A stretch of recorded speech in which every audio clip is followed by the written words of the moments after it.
Hello, Gore Horrors and fellow Deadites. I am Brendan, and welcome to our Life in Horror. Today, we are going to be having a discussion about John Carpenter's In the Mouth of Madness with a returning guest on here. We have Ian. Hello, Hello. how are you today? Oh, I'm good and jet lagged. How about you? I'm good. A little tired. I've been running through movies pretty steady over the last few days, so uh, it's just been one after the other after the other. Hmm. Almost. You said you just got back from America? Yeah, I went to see my brother and his family for a couple of weeks. Got back a few days ago, and I still haven't caught up with the jet lag yet. So I'm back to work tomorrow, which is fantastic. But yeah, so that was fun. I got to experience American cinemas, which are interesting. They're definitely interesting, but it's nice to be back in England. So What makes them interesting, just out of curiosity? I think it's just the size of them. Like we have big ones here in England, but it's just I went to random AMC and they had like a 299 screen cinema screen for every one they had, and it was like in England, some of them are only like 50 seats. So that's and for the fact that there's only three of us in the cinema, it was like this seems like a waste of resources for three people to attend at one afternoon. So it's very strange, but very cool. Like they're very comfortable and big, so that's good. Yeah. Do you have like the big recliner seats and stuff at the AMC you went to? Uh, we went to two AMCs. Went to the dining one, which was very comfortable. But one we went to for the Deadpool versus Wolverine more. No, it wasn't reclining really. It was just sort of standard seats. But it was comfortable. So What are the cinemas like in England? um, less big. Some of them are comfortable. Some of them are very uncomfortable. But usually they're of a reasonable standard. They're not that big because not many. It doesn't seem like many of us actually go to the cinema nowadays. They just make them as small as possible. Awesome. Do you want to tell people where they can find you? Yeah, sure. So I accidentally resubscribed to WordPress for another year. So if people want to find my website, it's www.bubbabatchan.com on WordPress.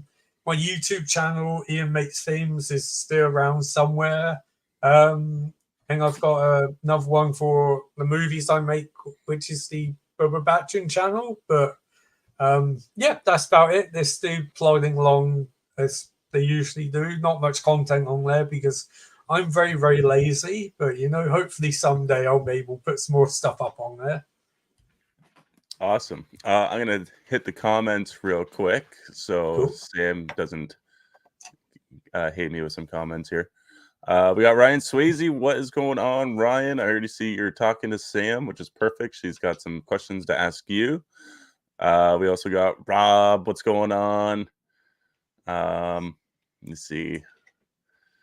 We will skip over some of Sam's messages, but Rob is watching football. Was curious to see what Sam had to say about this movie, and she's not on the stream. Sam is not on the stream. No, and we also lost Hello. Bo as well. Um, Bo is sick, and Sam didn't have much interest in reviewing this movie, so she is not reviewing this movie. Shocking. She just knew it wouldn't be her cup of tea. We got Sam there saying hello to you, Ian. Hello. Let's see, Rob's already thrown out the chirps. Is that because it's a good movie, Sam? Of course. Yeah, wouldn't be live without you throwing out some chirps here, Rob. So let's get into The Mouth of Madness. It was released in 1994. This is directed by John Carpenter. The synopsis goes: an insurance investigator begins discovering that the impact a horror writer's books have on his fans is more than inspirational. And let me see, this movie has a 7.1 out of 10 on IMDb, a 59% on Rotten Tomatoes, and we'll go with Letterboxd here too. It has a 3.8 out of 5 on Letterboxd. This is starring Sam Neill. Who else do we got here? Sam Neill, Gergen. I'm not gonna be able to say his name. Prochnow.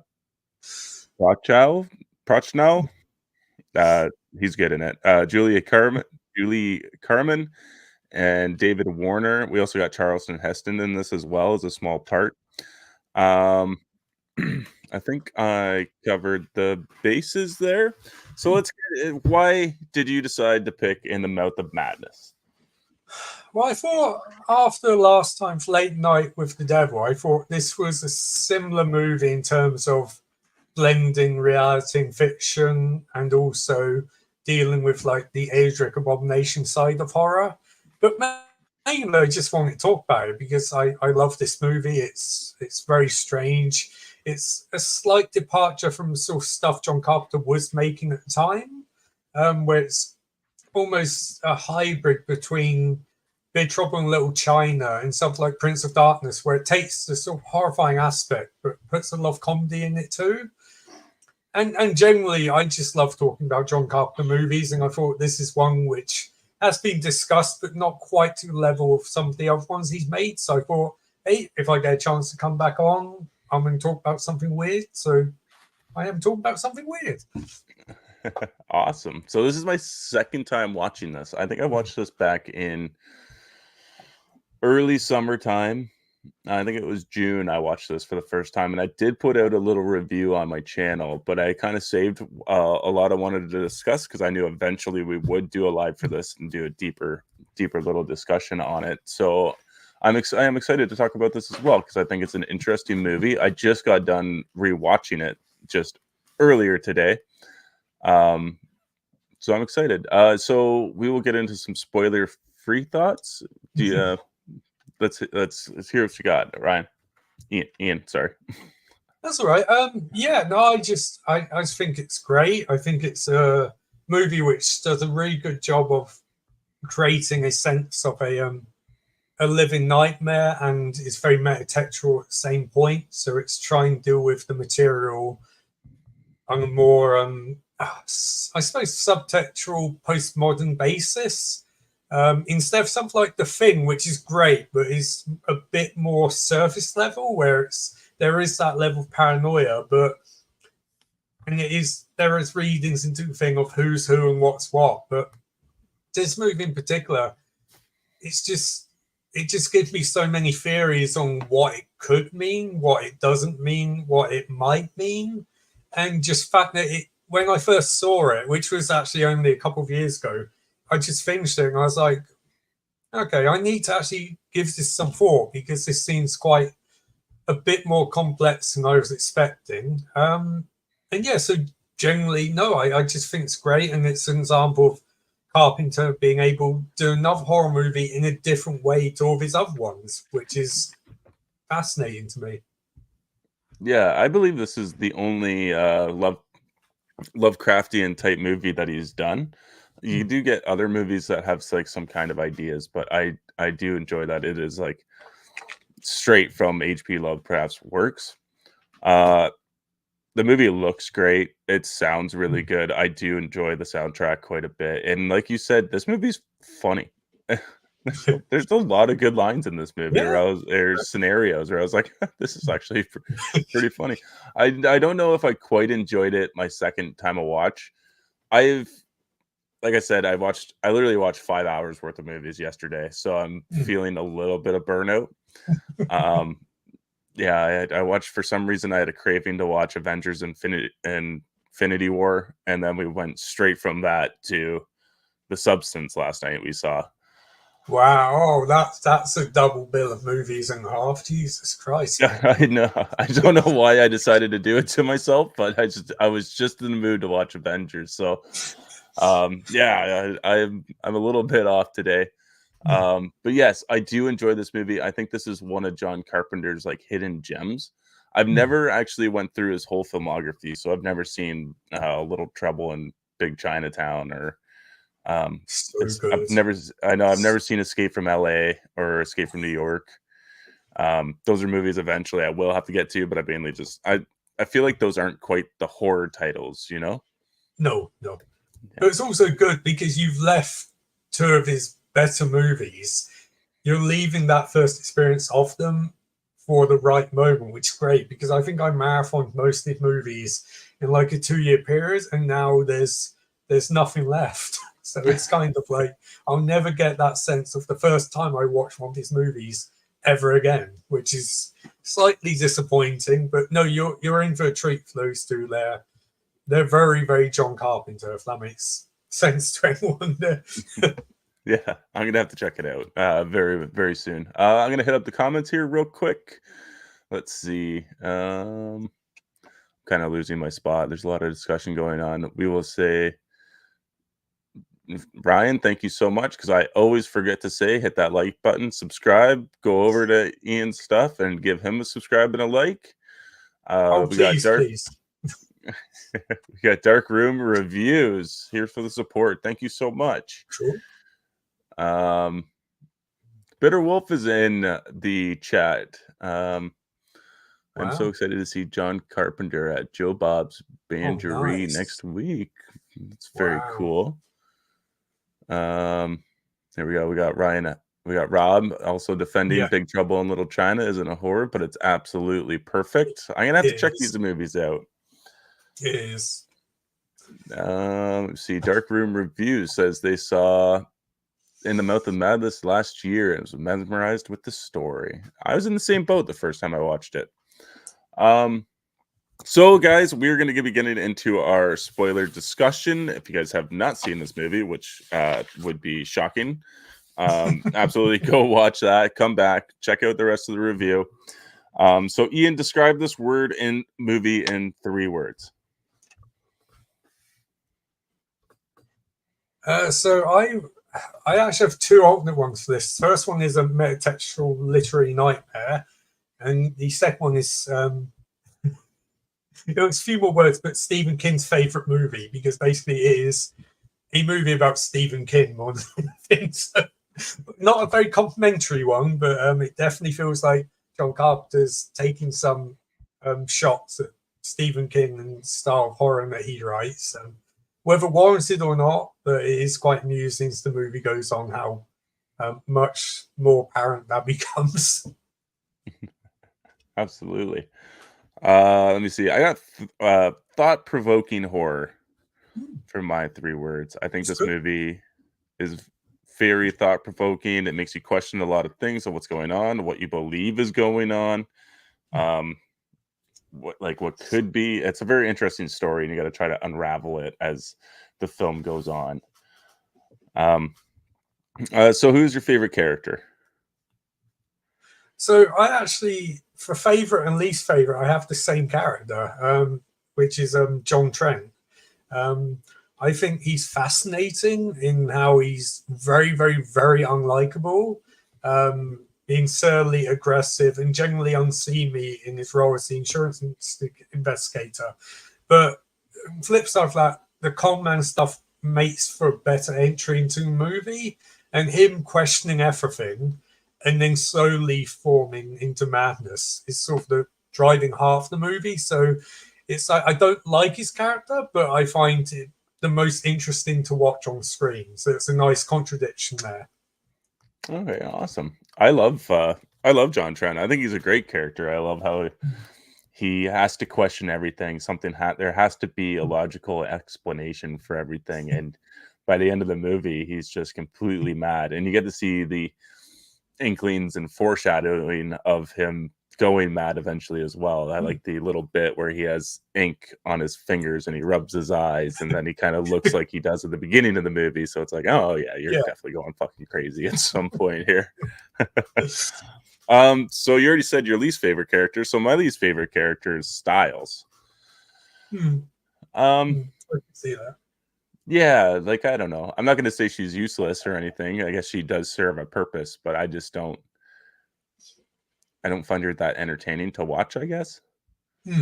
I do like how they work around her character and having her in this movie and then end up written out of this movie by the author of the book. So she's like just completely forgot about, and nobody knows if she's even real or even exists by the end of the film. So I was like, yes, thank God. But I do like a lot of her scenes because I think she has some interesting we'll call them transformations throughout this movie. But ultimately I just don't enjoy her part.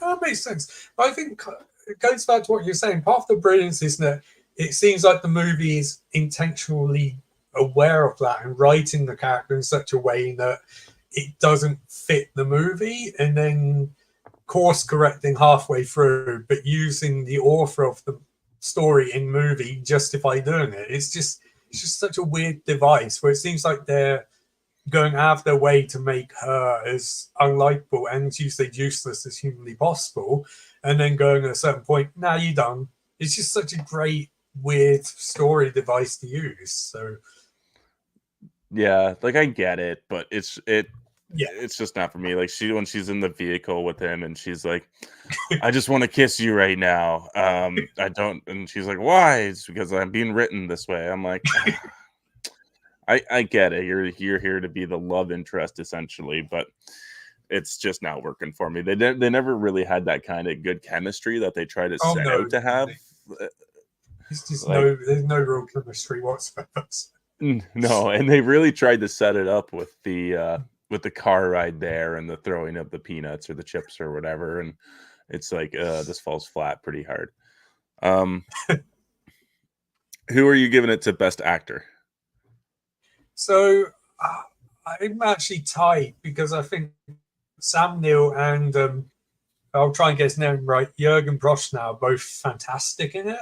But I have to give Yog to Jürgen Prochnow because I think Sam Neill does a really good job, but his part is a bit easier to play, whereas the Jürgen's got to basically play an author who may or may not be the actual Sutter Kane. So he's got to play that. Then he's got to play the sort of god in the little universe. And he's got to do all of this while not playing it too over the top. And he does such a good job of playing it that he sort of, I always feel in a way, he sort of anchors the movie by playing it as low key as possible. So you're never quite sure what exactly is going on with him. But I think Sam Neill's fantastic too. And I also think Charlton Heston in his little Littler role is very, very good too. So, but yeah, I would definitely go for Jürgen Prochnow, in my opinion. He's terrific in this. Yeah, I agree with that answer. I think he definitely can chew the scenery up a couple times if he wants to in this, and he never quite 110% goes there, but he gets pretty close. I put Sam Neill down. I think he's got the most sort of range for everything that goes on. He starts out as this cocky investigator essentially, and then you see him slowly descend into madness. The only issue I have with Sam Neill, I don't think it's totally perfect. There are a few scenes here and there where I do notice his accent dips in. And I'm like, am I going crazy? Or is he like, his accent's like popping out here or there? But I don't know. That they must have been on like some kind of time restraint or something here, because I feel like that would be something that you would be like, okay, we're gonna edit this out or ADR it differently. But I think that's almost a running theme because he does the same thing in Event Horizon at a few points. So maybe it's just he gets so into making horror movies that he forgets to keep a consistent accent. But because I know there's definitely a few times in Event Horizon where it is very, very noticeable that he's just stopped trying to do his character's accent and thought, I'm just going to run with this and let's hope for the best. Okay, I never noticed it in Event Horizon, although I wasn't paying that hard attention to it. I'm gonna have to go back and watch some of his horror movies because he does in Jurassic Park, and I've seen that movie a million times, and I don't remember it ever cracking once. Oh, not in that one, no. Yeah, and then he did The Omen Part 3 as well, and I don't remember it. I have only seen that I think twice, so I don't remember that at all. So what did you think of the score and soundtrack? I loved it. I thought it was it was a nice change of pace because normally John Carpenter does a lot of the synth music, and this one, it seemed like he was trying to do a version of a Metallica song, and it was a bit different from his usual stuff. But yeah, no, I think all of his movies, at least the score is going to be good. Even if it's reflective of some of his other ones, it's still going to be a good score. It's going to feel unique and different. But I can't say anything particularly stood out. It was just a nice, consistent score. But yeah, no, I can't think of any particular moments where it's like that's the best work he's ever done. It just fit the movie, I think. So Yeah, I totally agree. Like for the actual like movie itself, the score isn't that incredibly noticeable to me, but that opening scene with the paper presser and you get the books being made, that is probably the coolest how it's made ever. Ever seen? You ever? I don't know if this was around when you were kids, but like there used to be this little 15-minute channel on when I was a kid that would go through factories and show you like how pencils were made or like hot dogs or whatever. And I got that total vibe here at the beginning of this movie where now they're like printing the covers of the books, and I'm like, that's fucking sweet. It's like the most Metallica song ever without actually being Metallica. The only other song I have on here was like the elevator version of like It's Only Just, I think the song is called It's Only Just Begun. Oh yeah, that was cool. Yeah, and then all the crazy inmates start singing the song, and I love that. That was actually that is good. I can't believe I forgot that one, but that. What do you think of the cinematography? I loved it. I mean, I think for me the part that really stands out is the scene where everything turns blue, and it's just such a great weird little sequence, and it just the way it's shot, the way it's just generally lit, it's not only an effective sequence, it just looks cool. And it's like first time I saw a movie, and when that happened, I did have to stop and do a double take and wonder, has my DVD or Blu-ray broken down? But then when I realized that's what they're going for, I was like, oh, that's so cool. It's such a nice way to sort of almost show off, I guess, but also fit the material.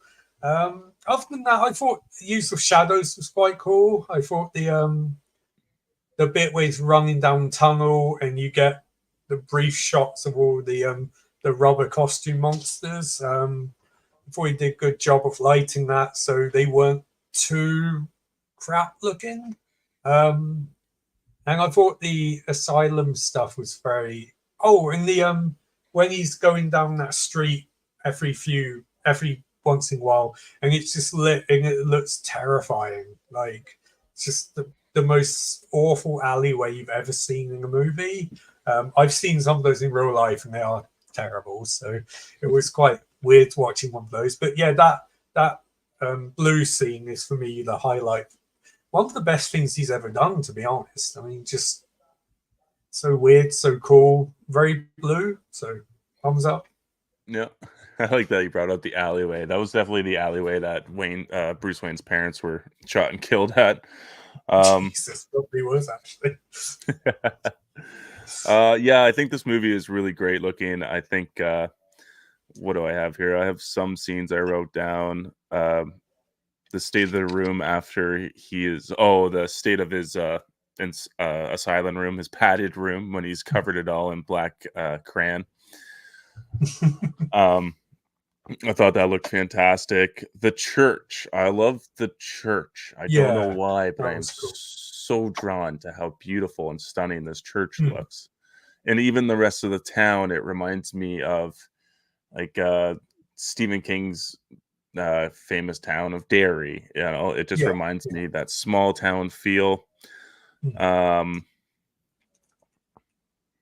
else? I also have Crane's room, where he is in the belly of the church, and it's like it almost looks like water painting all around his room. It looks so surreal. Definitely, yeah, that's great point. Yeah.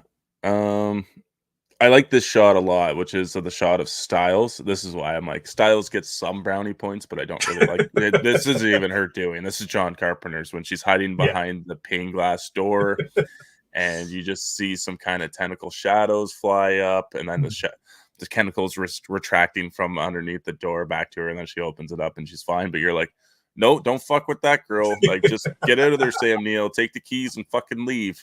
But I really enjoyed those shots.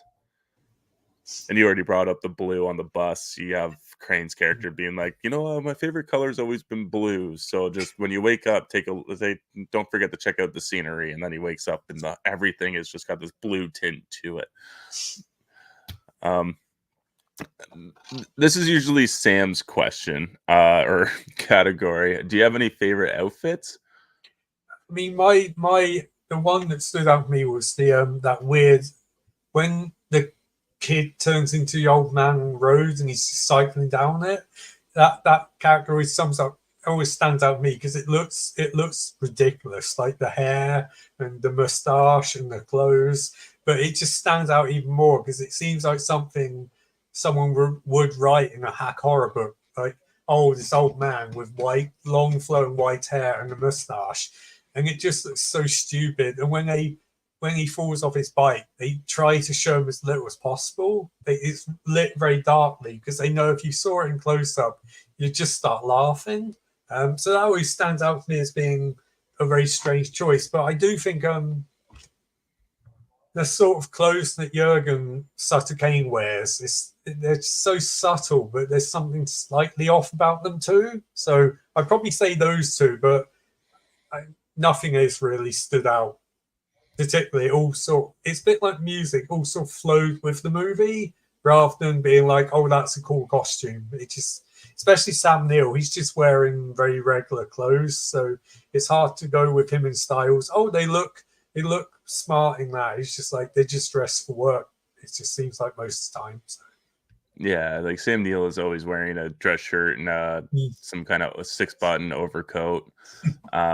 And I remember in the one scene, I noticed he was wearing jeans underneath of it all.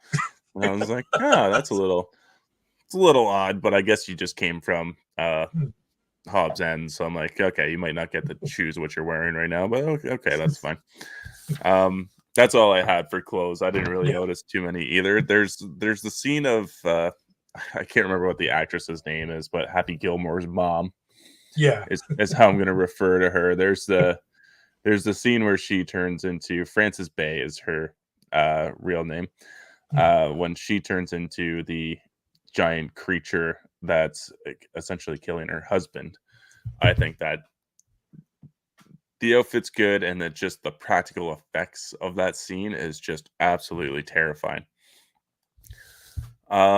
So do you have any memorable lines? Yeah, no, I mean, I have.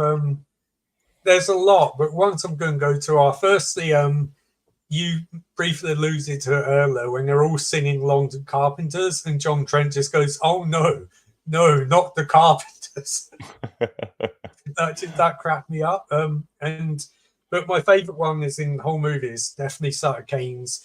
Did I ever tell you my favorite color was blue? Just because it's delivered in this most wistful, nostalgic way, and then cuts to one of the most terrifying scenes of the movie. So it's like, even if you didn't pick up on that line, you would after you saw that scene. So those are definitely my favorite ones. Although I find Sam Neill's increasingly angry reaction to everything that's going on is very amusing too. So, but I can't narrow down any particular line he says. It just cracks me up when he gets upset in these horror movies.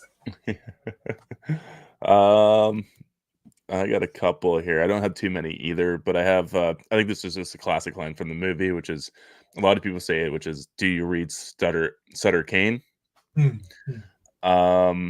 We have John Trent says when he's at the beginning of the movie when he's in getting taken away to his soft room. He says, "I'm sorry about the balls. Was a lucky shot. That's all."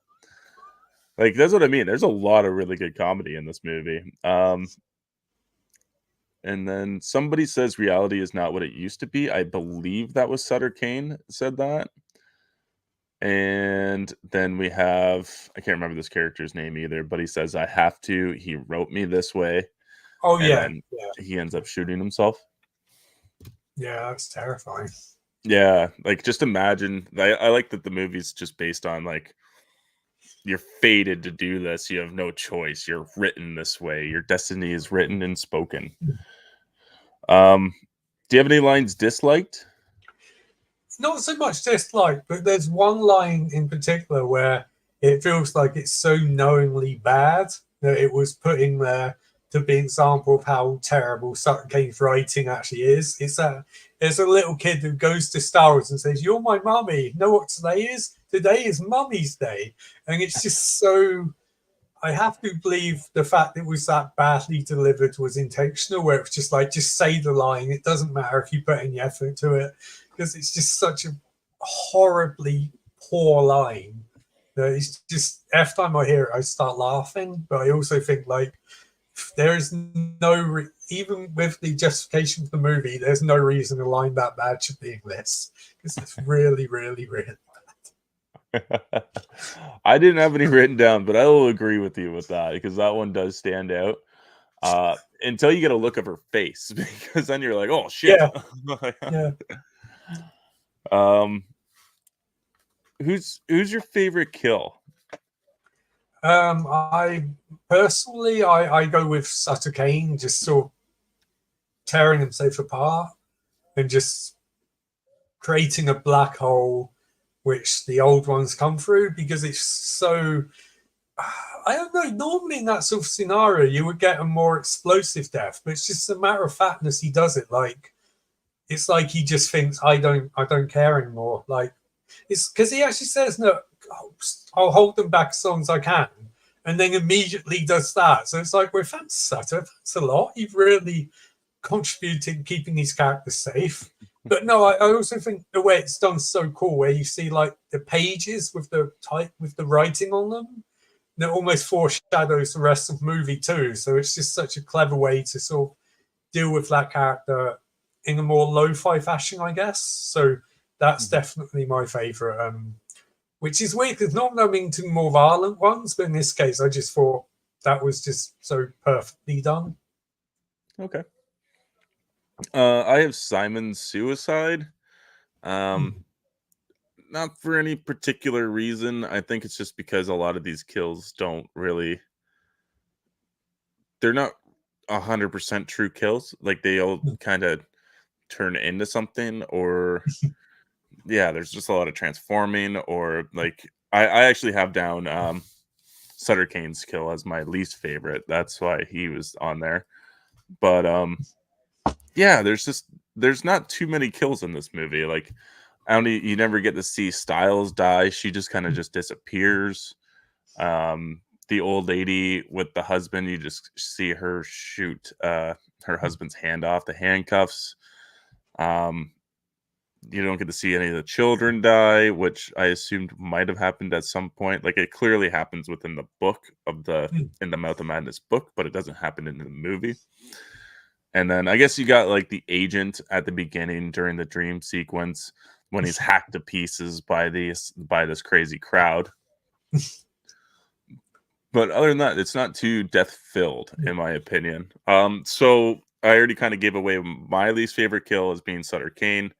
I just don't think it quite holds up. And like you said, it's not very explosive. It's pretty low key for what I think it could have been. And I definitely think that was a choice on John Carpenter's part, just to keep it that low key.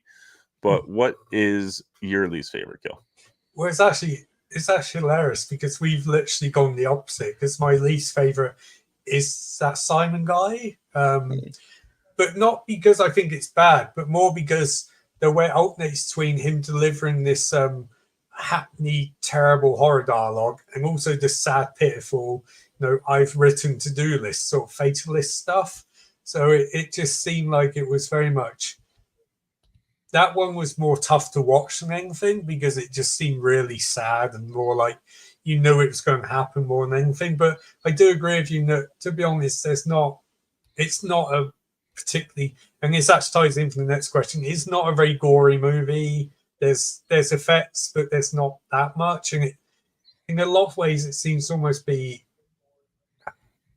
It's just it doesn't seem to want to show too much violence. I don't know if that's a reaction Carpenter had to some of his other movies and how they were received, but I mean, I'll be honest, watching this, I had no idea how it was certified in 18 because it doesn't feel like it's tense, but it's not very violent to be honest. So I know this movie has a rated R sticker on the back of my Blu-ray copy in Canada, and that's incredibly hard to do in Canada. So I don't understand why it's rated R.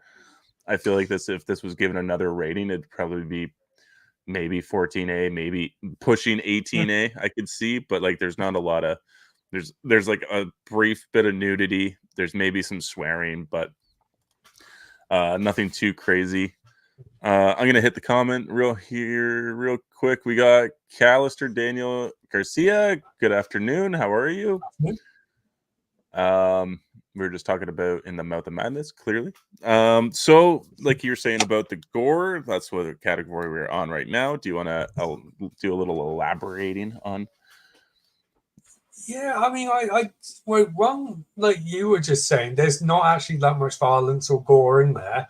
I think one of the most violent things I can think of is at one point there's like the characters say, "Oh, what happened to the dog?" and then it shows some blood dripping off a workbench, and that's pretty much it.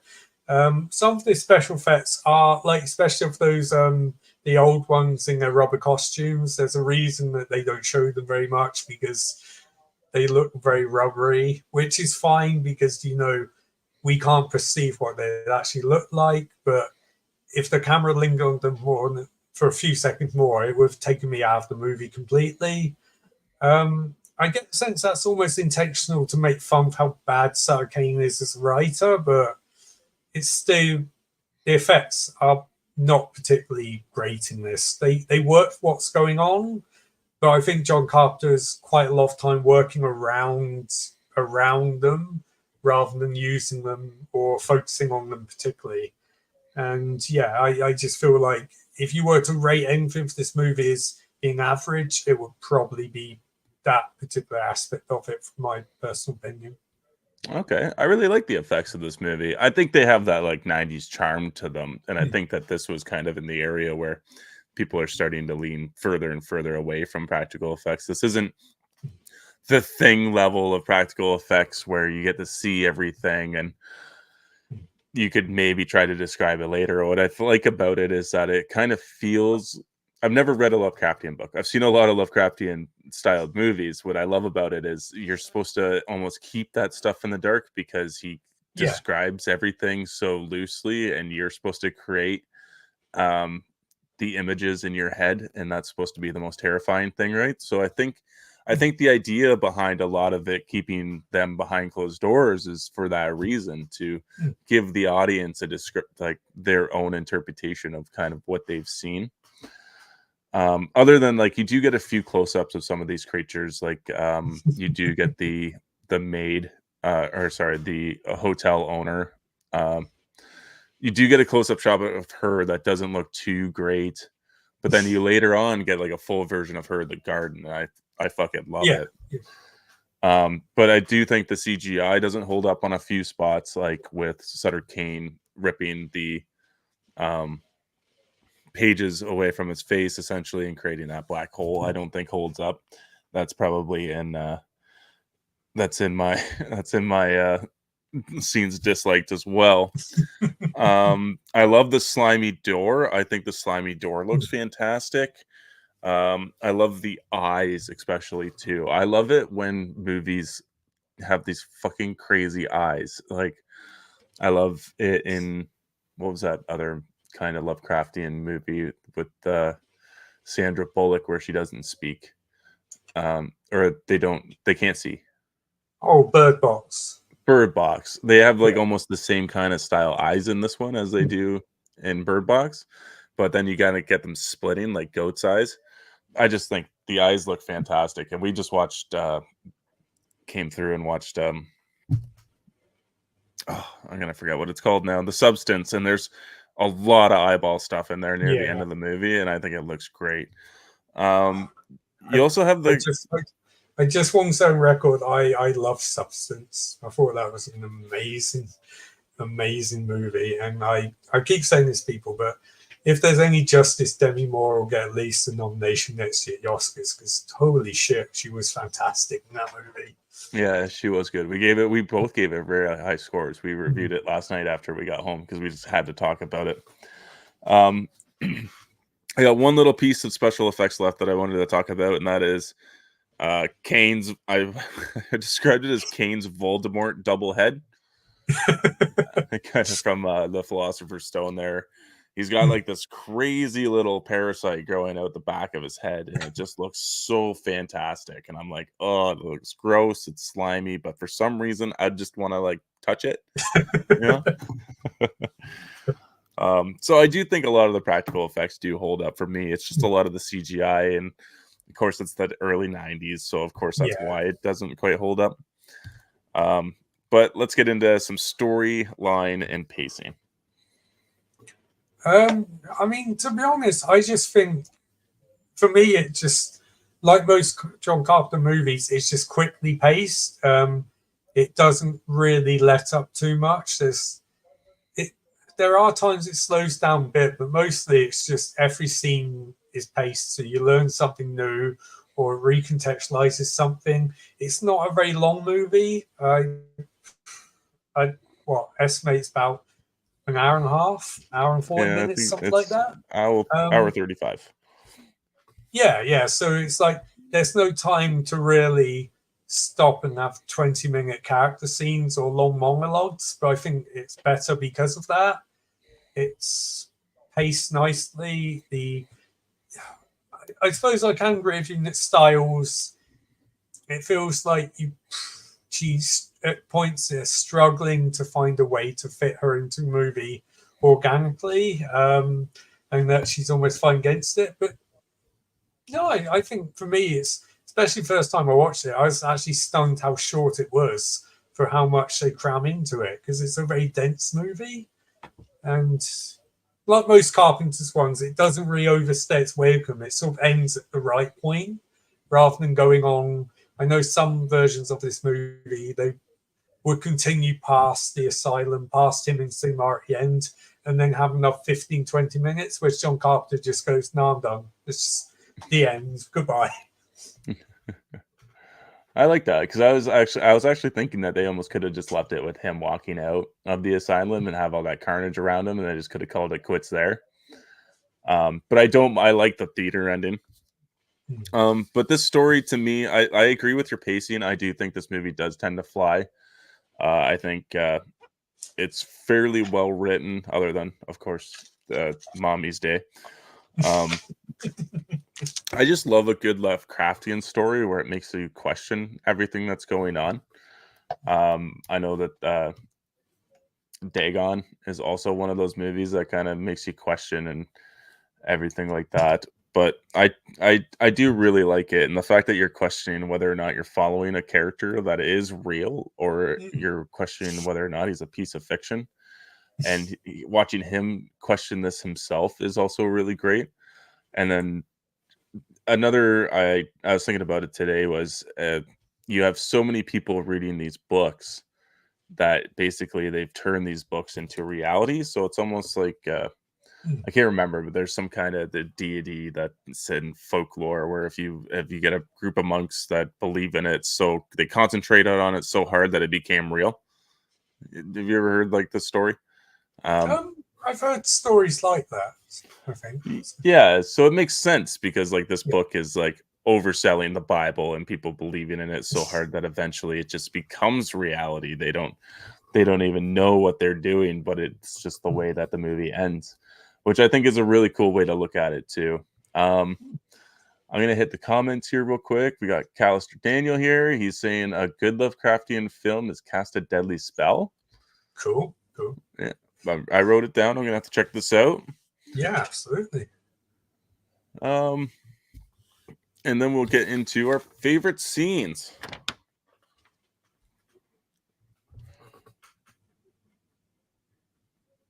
Oh, do you want to go first? Do you have a bunch? Or Oh yeah, sorry. Yeah, sure. Sorry.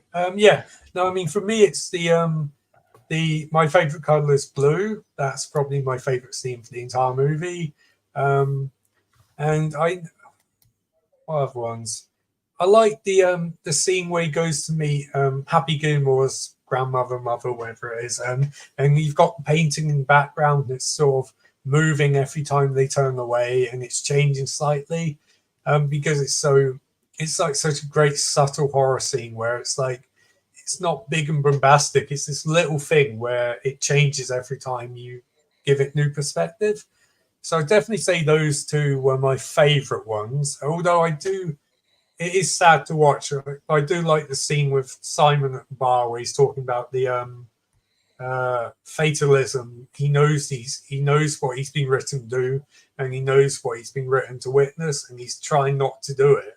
And he's trying to give John Trent some advice, but in the end, he has to stick to the book. And it's like, I've been made to do this. It's such a sad, terrifying sequence. So probably those three are my favorite from this. Awesome. I totally agree with the painting. I wrote that one down first before I even put the movie on because I remember the painting. And like you said, it's very subtle, but I find it's very in your face by the end of it with how grotesque and creature-esque these things are. Yeah. And for some reason, I had this envision that a tentacle popped through the painting. I don't know why. That's how I remembered this happening, but that does not happen in the movie. I also have the alley nightmare scene. I really enjoy that. I love just the imagery, and you have all of these people with these crazy prosthetics on, and I think the prosthetics look fucking amazing. Yeah. I just think it's pure nightmare feel. I put the bicycle sequence down. Yeah. It's a good sequence, as well as him like driving away from the town and just getting caught in that red light and then driving back into town. I like just how he's following in that kid's footsteps, and he doesn't even mean to be, because that kid is constantly trying to get out, and he has been there for who knows how long, riding in the same direction every day, every hour even, and just never being able to escape. What else do I got that I can read? I put the running away in the tunnel, actually. I put the running away in the tunnel because I like the design of the tunnel on the sides, and then I like how glossy the bottom is. It almost looks like he's running on water. Like, it seems very trippy. Yeah. No, definitely. Yeah.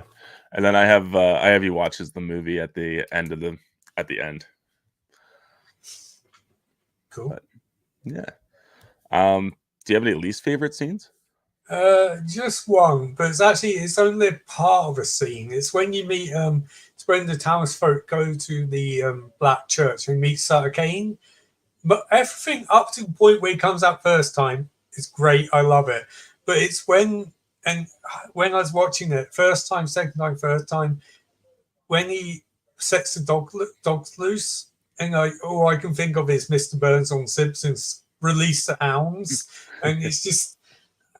It's no one's fault, but the dogs don't look dangerous. They don't look sinister. They don't look like they've been trained particularly to be merciless, like killers. They just look like they're happy dogs have been let loose, and they just need to car around as much as possible. And I get what scene's trying to achieve, but I just can't take it seriously in the slightest. Which isn't a bad thing, because I think movies try and be tongue in cheek at the same time, but I get the impression that particular part, they're like, "Oh, you're meant to be terrified of these dogs," and I was like, "Nah, they just look happy." To be honest. Yeah, I'll agree with that. The only scene I disliked is when Kane rips his face like a piece of paper, and I know it's not anything to do with the movie's fault. I just think that they could have maybe done something that would have standed the time, like test of time here with that effect. Yeah. And unfortunately, we just don't get it. I think I would have rather seen like a matte painting slowly like do it or something like that. Cool. Yeah. But so this is an interesting category, but we have the killer. So I personally, for this one, I just put Sutter Kane because as the writer and creator of everything, he's responsible for it. So I figured it has to be him. And then I just thought I liked his eerie sense as a character, where he was half a terrible, terrible writer, but also a god. And also, there were hints of the actual Sutter Kane, because it seems like the way movies positing it, that there's an actual Sutter Kane somewhere who wrote the book and screenplay to the movie, and what we're seeing isn't the real Sutter Kane. So there's a bit of ambiguity there. But yeah, I mean, I just thought he was such an interesting character, and that I can sort of shrug off the fact that he doesn't technically, in horror movie categorization, he doesn't actually do much killing.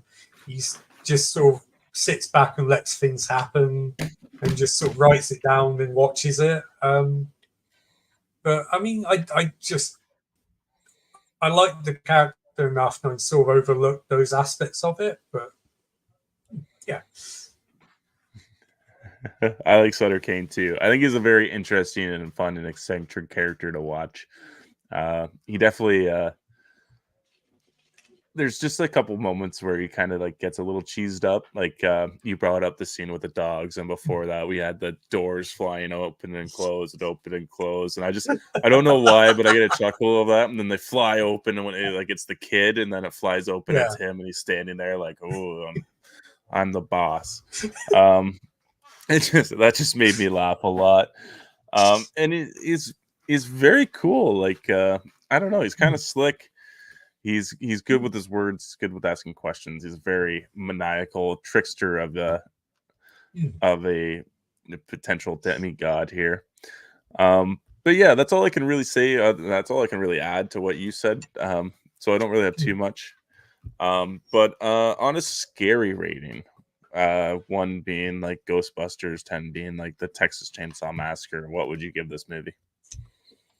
I mean, I'll be honest. Like, if you're asking, my quality rating's different, but scare rating, even first viewing, I'd probably go for a 6 or 7. Like, it's more for me. The implication of what's happening is more terrifying than the actual movie. Where it's like the whole nature of the universe, what Sutter Kane is doing, the old ones. But in terms of like jump scares and terrifying moments, it's not really that many here. So I'm going to be generous and say a 7, but I just don't think it's scary in the sort of traditional sense. Okay. Yeah, and I'm agree with you there. It's not scary in the traditional sense. Are there a few gross out kind of creature designs in this movie? Absolutely. If you start thinking about this movie philosophically, you might end up and then doing some research on some conspiracy theories. You might scare yourself a little bit more with how plausible this could be. I'm going to go with a 3 myself. I do think it's a great watch, but I do not find it too scary at all.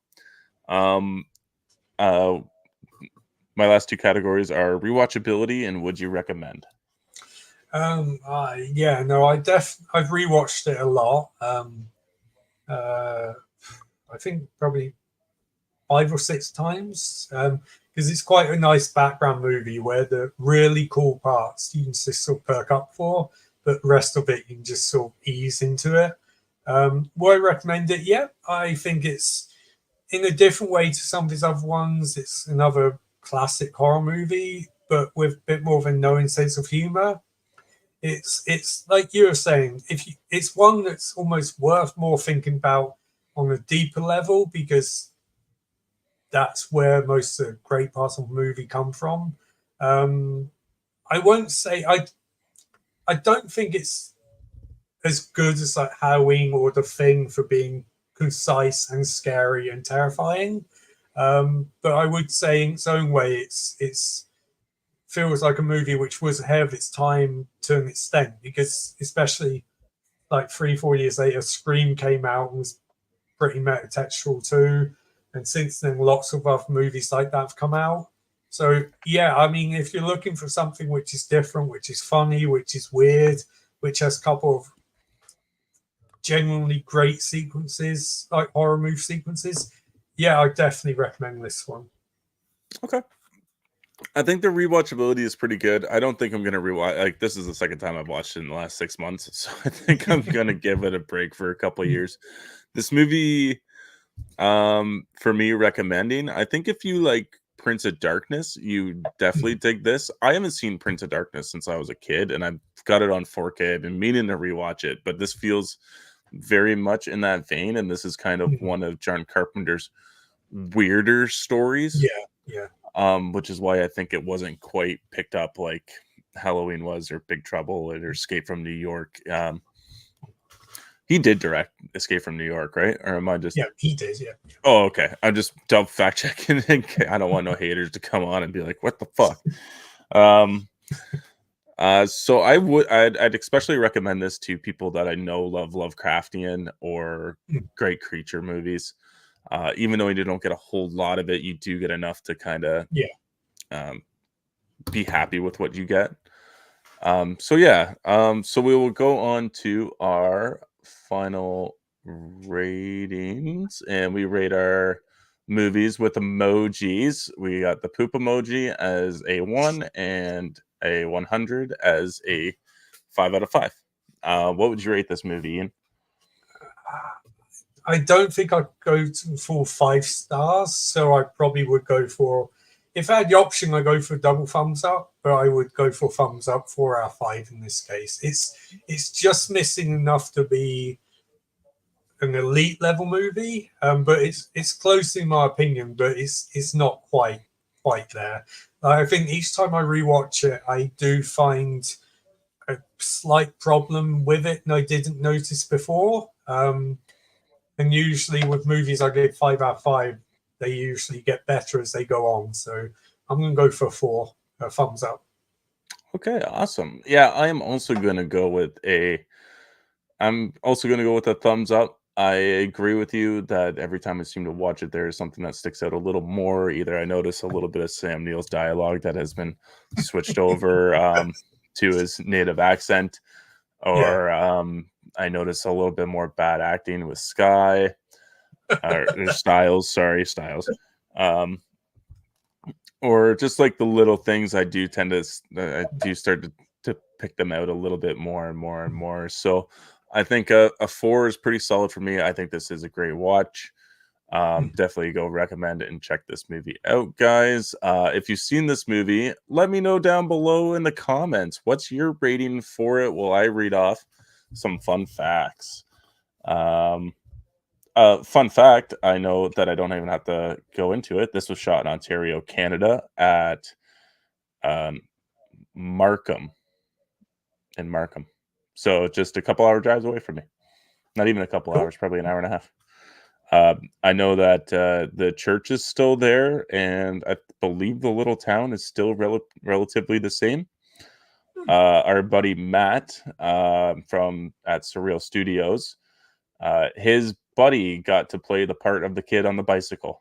Oh, wow. Growing up. Yeah. So those are 2 fun facts I don't have to read. I do know those off the top of my noodle. So this is the 3rd film in the John Carpenter Apocalypse trilogy, the first being The Thing and the second being Prince of Darkness. Also, I like that they filmed this spot in Markham, and usually all of Lovecraft's film stories take place in Arkham. I think that was not planned, but it worked out pretty good in their favor. Let's see, this is a long one, but in the film, the works of Sutter Kane occasionally quoted most, if not all, these quotes are actually taken directly from several of H.P. Lovecraft's short stories, with some adaptations to fit in them into the film, most notably in the scenes where Style reads to Trent as he gazes into the abyss. Her speech leaves much of its description, including such elements: the limited gulf of the unknown, from the last few paragraphs of Lovecraft's The Rats in the Walls. In an earlier scene, Trent reads a line verbatim from Lovecraft's story, The Hunter of the Dark. Let's see. The car keys that Julie Carmen swallows when Sam Neill is trying to escape was made out of pasta. That's pretty neat. Hayden Christensen's feature debut Oh, no way.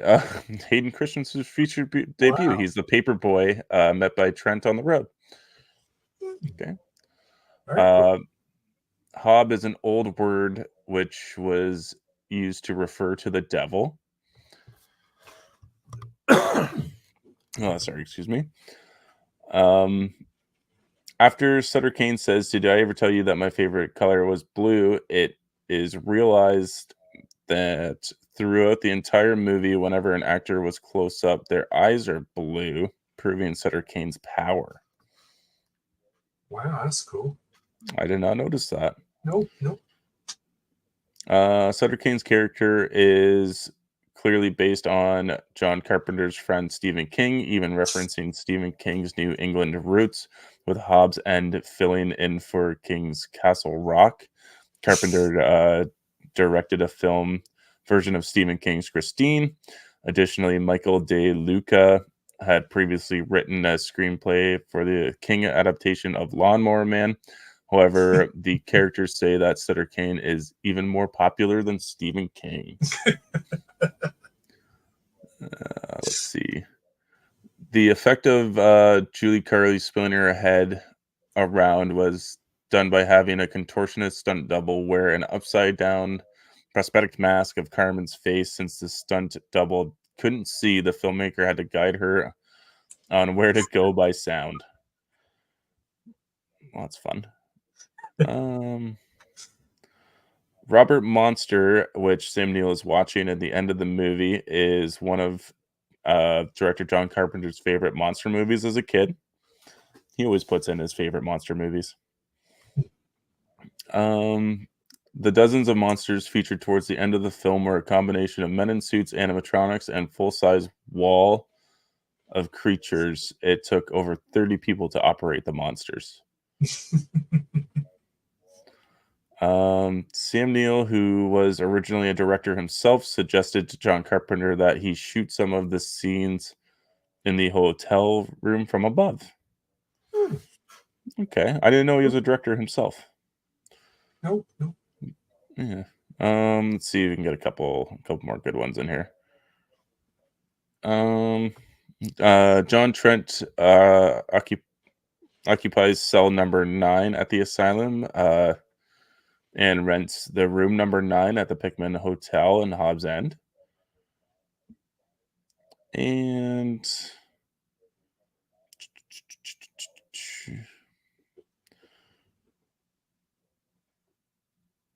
oh, okay. This is kind of neat, I guess. When a hand breaks through the glass of Sam Neill's cell, a piece of fake glass actually cut Sam Neill's neck. Oh, Jesus Christ. Yeah, they're lucky. It's That terrible. could have been bad news. Yeah, fuck. But that is all the fun facts I have. There is honestly, there's 59 results here on IMDb, but that is all I'm going to go through today. Yeah, it's good stuff. Yeah, and I'm sure there's lots on the Scream Factory Blu-ray release of this movie. If you don't have it, I highly recommend going and checking that out. Oh, sorry, you're going to say something? No, I just have the version on Amazon Prime, so I don't know if that's. I guess that's not 4K, so I'm sure at some point I'll try and get the 4K one to complete my Carpenter set of movies on 4K because they look so nice, upgraded to that spec. So. Yeah, this one hasn't been released to 4K yet. I think this is one of the only ones that hasn't been. I think Escape from New York is just coming out on a steel book in the States, anyways. But I just have the Blu-ray. I watched it today, and I think it looks fantastic on a 4K TV. I might not rebuy it unless it comes with like hands down some of the best special features for this movie. But Ian, thank you so much for joining me for this review. Do you want to let everybody know where they can find you? Yeah, just if you search for Bubba Batching on Google, you'll come across my YouTube channel and my website, because for some reason that word has not existed or does not exist beyond what I make. But I'm on Twitter, Ian Makes Films. I'm on YouTube with the same name. and I'm just around at various points and places. So just search my name in YouTube, and if you find the name of a politician, just keep searching for it. Eventually, you'll find me on Google. So Awesome. Thank you, everyone, for tuning in today. Sam just wants to say thank you as well, Ian, for coming on. oh, that's nice. Thank you. We got Ryan here. Thanks for the stream. Also, don't forget to hit that like and Absolutely. subscribe. Hit that subscribe button, people. Thank you, guys. And like it. We always forget to say it, so we thank you so much for reminding us. Thanks again so much, guys, for watching. I'm trying to remember what we got coming up this week. I'm not entirely sure. I'll have to get back to Sam with the calendar. But I hope everybody has a fantastic rest of their day, and everybody remains spooky. Let's see, now I gotta find my out.